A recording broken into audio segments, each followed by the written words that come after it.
Doesn't a lot of it boil down to the problem of the word disinformation or misinformation? Because there's truth and there's lies and there's stuff in between.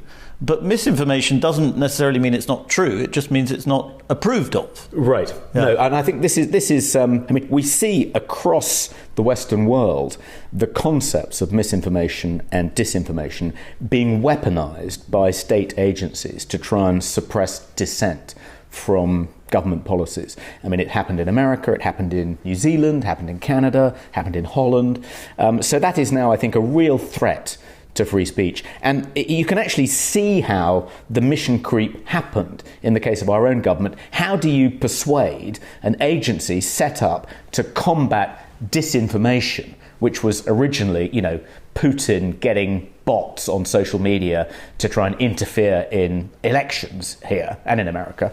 How do you persuade them that, someone challenging vaccine passports is guilty of disinformation? Well, the way they did it was, first of all, they decided to classify the challenge as misinformation. That often just means disagreeing with, a government policy these days. And then they said it falls into the category, therefore, of disinformation. So they created this new category, which was a merger of misinformation and disinformation, and then persuaded these agencies, look, this person who's criticised our policy is guilty of disinformation. You were set up to combat disinformation. This falls in your wheelhouse. Monitor this person.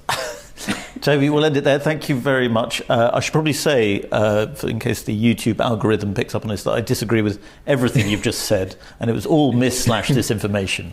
But we're very grateful for you for coming on. I hope you don't get banned as a consequence.